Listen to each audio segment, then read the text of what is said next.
as a white, professional, older man, and will, unavoidably, leave out important perspectives and issues.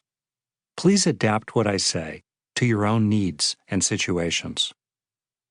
In parts 1 and 2, we establish the vital foundation of support for yourself and a warm heart for others.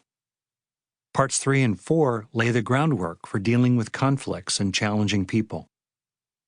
Part 5 explores effective communication in detail, including what to do when things get intense.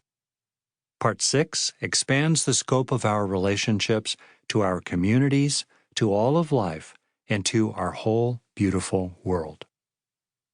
Each chapter stands on its own as a complete practice. While the chapters build on each other, it's fine to jump around to what's most useful to you at the moment.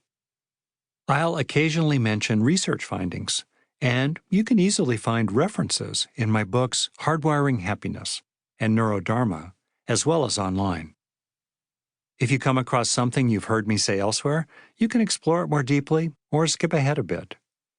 In the space here, I haven't been able to address the important topics of finances, sex, child-rearing, cyberbullying, workplace harassment, or the ways that our relationships can be burdened by sexism, racism, and other kinds of prejudice. I use mainly gender-neutral language, such as they or them. Every day gives us chances to learn and heal and grow. We just keep trying. You can relate to some chapters as aspirational, such as Say What You Want, Chapter 43, or Take Care of Your Side of the Street, Chapter 24. What's important is that you keep moving in a positive direction and don't feel you have to be perfect. In these pages, you'll find many specific things you could do inside your mind or outwardly with other people. For simplicity, I state most of them as instructions, and feel free to ignore the ones that don't work for you. Some will seem easy and obvious, and others will take more effort and be an ongoing exploration. Find what's good for you, and it's fine to leave the rest.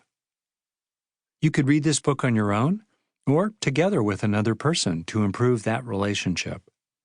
This book is not therapy or any substitute for professional treatment of physical or mental health conditions.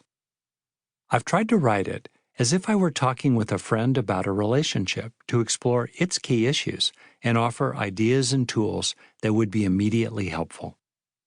I hope that you get a lot out of listening to this book, and that whatever you gain will ripple into the world to benefit other people as well. Part 1. Befriend Yourself. Chapter 1. Be Loyal to Yourself. Some years ago, my friend Norman and I were climbing a route on Fairview Dome in Yosemite National Park. I finished leading a steep pitch, set anchors at a small ledge, and belayed Norman as he came up. Suddenly, he popped off a hold and fell backward with his arms flung wide and a shocked expression on his face.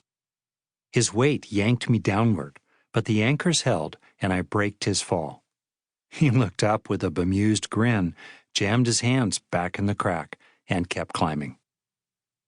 He knew I'd catch his fall, and on another day, I knew he'd catch mine.